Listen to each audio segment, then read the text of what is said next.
ओम शांति। हर मास मधुबन घर से हम ब्राह्मणों के तीव्र पुरुषार्थ के लिए विशेष इशारे आते। इस सितंबर मास में अब तक हमने 1 सितंबर से 20 सितंबर तक के इशारों का मनन किया। अब 21 सितंबर से आगे 21 सितंबर को बाबा ने इशारा दिया, इच्छा मात्रम अविद्या की स्थिति का अनुभव करो और कराओ, जिसके लिए बाबा ने सहज युक्ति बताई। बाबा कहते, अगर कोई आपके सहयोगी भाई व बहन, परिवार की आत्माएं बेसमझी व बालहट से अल्पकाल की वस्तु को सदा काल की प्राप्ति समझ अल्पकाल का मान शान नाम व अल्पकाल की प्राप्ति की इच्छा रखती हैं, तो दूसरे को मान दे करके स्वयं निर्माण बनना, यह देना ही सदा के लिए लेना है। किसी से कोई सेल्वेशन लेकर फिर सेल्वेशन देने का संकल्प में भी ना हो। इस अल्पकाल की इच्छा से बेघर बनो। अर्थात बाबा समय समय पर हम बच्चों को इशारा देते, यदि आप किसी आत्मा के संबंध संपर्क में आते हो, उनका व्यवहार आपसे अपोजिट है, उनके विचार आपसे मेल नहीं खाते, तो पहले उनके विचारों को शांति से सुनो, उन्हें रिगार्ड दो, सम्मान दो। जब आप उन्हें रिगार्ड देंगे, सम्मान देंगे, फिर उनकी विशेषताओं को उनके आगे रखेंगे, तो वह आत्मा भी आपको स्वतः और सहज सम्मान देगी। तो बाबा कहते, आपके परिवार में यदि कोई अल्पकाल के इच्छाओं की भूखी है, अल्पकाल की प्राप्तियां रखती हैं, प्राप्तियों की इच्छा रखती हैं, तो उन्हें भी सम्मान देकर अब अपनी अविनाशी प्राप्तियों का अनुभव कराओ और उन्हें भी अनुभव कराओ। 22 सितंबर को बाबा ने इशारा दिया, जब तक किसी में अंश मात्र भी कोई रस दिखाई देता है, असार संसार का अनुभव नहीं होता है, बुद्धि में यह नहीं आता कि यह सब मरे पड़े हैं, तब तक उनसे कोई प्राप्ति की इच्छा हो सकती है। लेकिन सदा एक के रस में रहने वाले एक रस स्थिति वाले बन जाते हैं। उन्हें मुर्दों से किसी प्रकार की प्राप्ति की कामना नहीं रह सकती। कोई विनाशी रस अपनी तरफ आकर्षित नहीं कर सकता। अर्थात जो बच्चे एक बाप की याद की लगन में मगन होते हैं, एक बाप से सर्व संबंधों की अनुभूति करते हैं, एक बल एक भरोसे के आधार पर निश्चय बुद्धि होकर पुरुषार्थ करते हैं, ऐसे बच्चे कर्म करते उसके फल की इच्छाओं से सदा उपराम रहेंगे। कभी किसी भी असार संसार की वस्तुओं पर, देहधारियों पर आकर्षित नहीं होंगे, क्योंकि जब बाबा मिल गया तो सब कुछ मिल गया। प्राप्ति कराने वाला मेरा हो गया, तो फिर इच्छा मात्रम अविद्या स्वतः और सहज हो जाएंगे। 23 सितंबर को बाबा ने इशारा दिया, अनेक प्रकार की कामनाएं सामना करने में विघ्न डालती हैं।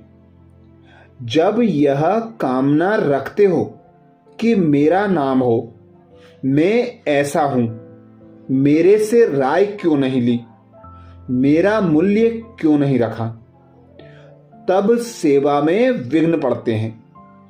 इसलिए मान की इच्छा को छोड़ स्वमान में टिक जाओ, तो मान परछाई के समान आपके पिछाड़ी आएगा। अर्थात करावनहार पिता परमात्मा की स्मृति में रहकर, करावनहार पिता परमात्मा की श्रीमत अनुसार हम जब संकल्प, बोल और कर्म में आते हैं तो कभी भी हमें मैंपन का और मेरेपन का अहंकार नहीं आता। मैं ऐसा हूं, मुझ में यह विशेषता है, मेरा मान नहीं होता। यह इच्छा हमें अच्छा नहीं बनने देती। इसलिए बाबा कहते, आप बच्चे स्वमान में टिक जाओ, तो मान परछाई बनकर आपके पिछाड़ी आएगा। 24 सितंबर को बाबा ने इशारा दिया। कई बच्चे बहुत अच्छे पुरुषार्थी हैं, लेकिन पुरुषार्थ करते कहां पुरुषार्थ अच्छा करने के बाद प्रारब्ध यहां ही भोगने की इच्छा रखते हैं। यह भोगने की इच्छा जमा होने में कमी कर देती है। इसलिए प्रारब्ध की इच्छा को खत्म कर सिर्फ अच्छा पुरुषार्थ करो। इच्छा के बजाय अच्छा शब्द याद रखो। इसीलिए बाबा ने हमें पहले ही बता दिया कि आप जो पुरुषार्थ कर रहे हो उसकी प्रारब्ध आपको नई दुनिया सतयुग स्वर्ग में प्राप्त होगी। अभी आप बच्चों को इच्छा मात्रम अविद्या की सीट पर सेट होना है। इच्छा मात्रम अविद्या की स्थिति का अनुभव करना है और कराना है। कोई भी कर्म करते, पुरुषार्थ करते, फल की इच्छा अंश मात्र भी नहीं रखना है। 25 सितंबर को बाबा ने इशारा दिया।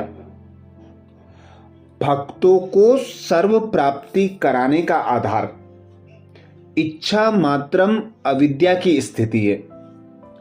जब स्वयं इच्छा मात्रम अविद्या हो जाते हो, तब ही अन्य आत्माओं की सर्व इच्छाएं पूर्ण कर सकते हो। कोई भी इच्छा अपने प्रति नहीं रखो, लेकिन अन्य आत्माओं की इच्छाएं पूर्ण करने का सोचो, तो स्वयं स्वतः ही संपन्न बन जाएंगे। इसीलिए बाबा कहते हैं, ड्रामा में जो भी आप बच्चों को पार्ट मिला है, अन्य आत्माओं को पार्ट मिला है, वे अपना एक्यूरेट पार्ट बजा रही हैं, पर आप बच्चों को ज्ञान का तीसरा नेत्र मिला है। आप बच्चों को यह ज्ञान के गुह्य रहस्य बाबा ने बताए हैं कि जब आप संतुष्ट संपन्न अनुभव करते हो, इच्छा मात्रम अविद्या की स्थिति में स्थित रहते हो, तो ही आप अन्य आत्माओं को इच्छा मात्रम अविद्या की अनुभूति करा सकेंगे। स्वयं संतुष्ट बनकर संतुष्ट मणि की सीट पर सेट होकर औरों को संतुष्ट कर सकेंगे। 26 सितंबर को बाबा ने इशारा दिया। अब विश्व की आत्माओं की अनेक प्रकार की इच्छाएं अर्थात कामनाएं पूर्ण करने का दृढ़ संकल्प धारण करो। औरों की इच्छाएं पूर्ण करना अर्थात स्वयं को इच्छा मात्रम अविद्या बनाना। जैसा देना अर्थात लेना है, ऐसे ही दूसरों की इच्छाएं पूर्ण करना अर्थात स्वयं को संपन्न बनाना। सदा ही लक्ष्य रखो कि हमें सर्व की इच्छाएं, मनोकामनाएं पूर्ण करने वाली मूर्ति बनना है।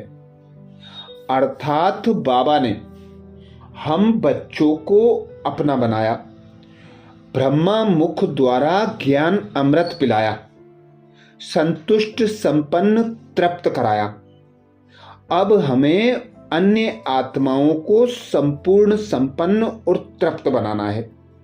यही इच्छा मात्रम अविद्या की स्थिति में स्थित होने का आधार है।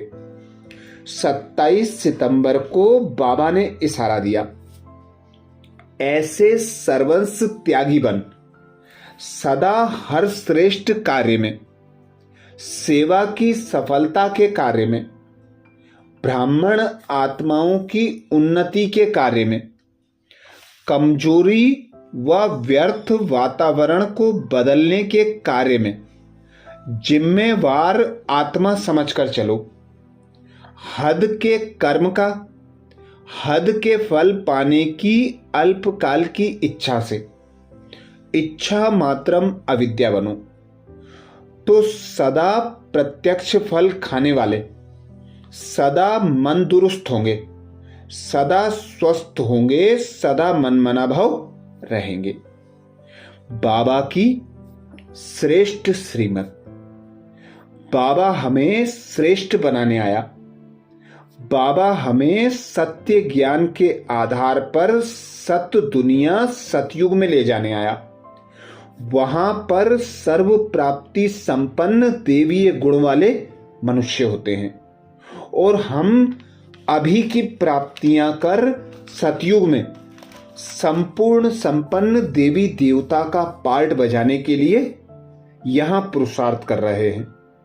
तो अभी ही बाबा कहते आपको प्रैक्टिकल में ऐसा बनना है, जिसके लिए हद की इच्छाओं को समाप्त करो, बेहद के बैरागी बनकर इच्छा मात्रम अविद्या की सीट पर सेट होकर हर आत्मा को कुछ न कुछ देने का श्रेष्ठ कार्य करो, तो स्वतः और सहज आप भी संपन्न बनते जाएंगे, सदा स्वस्थ होंगे, सदा मन दुरुस्त होगा, सदा मन बनाभव होकर रहेंगे। 28 सितंबर को बाबा ने इशारा दिया, राजा का अर्थ ही है दाता। अगर हद की इच्छा व प्राप्ति की उत्पत्ति है तो वो राजा के बजाय मंगता अर्थात मांगने वाले बन जाते हैं। आप दाता के बच्चे हो, सर्व खजानों से संपन्न श्रेष्ठ आत्माएं हो। संपन्न की निशानी है अखंड महादानी। तो एक सेकेंड भी दान देने के बिना रह नहीं सकते। कोई कैसी भी आत्मा हो, बाबा कहते अपकारी हो, क्रोधी हो, परवश हो, हर आत्मा के प्रति रहमदिल होकर पूर्वजपन की दातापन की सीट पर सेट होकर हर आत्मा को देते चलो। सर्व प्राप्ति कराने वाला भगवान सर्वशक्तिमान पिता परमात्मा आपके साथ है। आपके खजाने, आपके भंडारे अखुट हैं। अखुट हैं तो अखंड महादानी बनकर देते चलो। जितना बांटेंगे उतना संपूर्ण संपन्न संतुष्ट अनुभव करेंगे। इच्छा मात्रम अविद्या की सीट पर सेट होंगे और औरों को भी इच्छा मात्रम अविद्या बना सकेंगे। 29 सितंबर को बाबा ने इशारा दिया, आधा कल्प से जो भक्ति की है उसका फल ज्ञान सागर बाप और अविनाशी ज्ञान की प्राप्ति होती है। जिस ज्ञान से ज्ञानी तू आत्मा बन जाते हो, ज्ञान सागर और ज्ञान में समाये हुए हो, इसलिए इच्छा मात्रम अविद्या हो। कोई भी अप्राप्ति व इच्छा आपके पास रह नहीं सकती। अर्थात बाबा कहते आप बच्चों ने भक्ति भी सबसे ज्यादा की है, इसीलिए आप बच्चों को भक्ति का फल ज्ञान मिला है, ज्ञान सागर बाप मिला है। तो आप अभी संगम युग पर सर्व प्राप्तियों से संपन्न हो जाते हो। इच्छा मात्रम अविद्या की सीट पर सेट हो जाते हो। तो आप श्रेष्ठ आत्माएं ही हर आत्मा को बाबा के खजानों से संपन्न बनाने की निमित्त बनते हो। तो स्वयं कोई भी इच्छा मनोकामना नहीं रखना है। 30 सितंबर को बाबा ने इशारा दिया, जैसे गायन है इच्छा मात्रम अविद्या, तो यह फरिश्ता जीवन की विशेषता है। जब ब्राह्मण जीवन फरिश्ता जीवन बन जाती है तो कर्मातीत स्थिति को प्राप्त हो जाते हो। वे किसी भी शुद्ध कर्म, व्यर्थ कर्म, विकर्म व पिछले कर्मों के बंधन में नहीं बनते, अर्थात न्यारे और एक बाप के प्यारे होकर सदा बेफिक्र बादशाह हल्के बनकर फरिश्ता बनकर उड़ते रहते हैं और उड़ाते रहते हैं। हर एक की इच्छा मनोकामनाएं पूर्ण करने वाले को ही फरिश्ता कहा जाता है। सर्व प्राप्तियों से संपन्न आत्मा को ही फरिश्ता कहा जाता है। तो बाबा कहते, जब आपका ब्राह्मण जीवन फरिश्ता जीवन बन जाता है तो संपूर्ण कर्मातीत स्थिति को प्राप्त कर लेते हो। अच्छा, ये विशेष इशारे सितंबर मास के लिए हम भाई बहनों के पुरुषार्थ को तीव्र करने के लिए मधुबन घर से आए। अब अक्टूबर मास के इशारों का मनन करने के लिए अगले वीडियो में फिर मिलेंगे। अच्छा, बाबा के चैनल को सब्सक्राइब करें, वीडियो को ज़्यादा से ज़्यादा भाई बहनों को शेयर करने की सेवा जरूर करें। ओम शांति।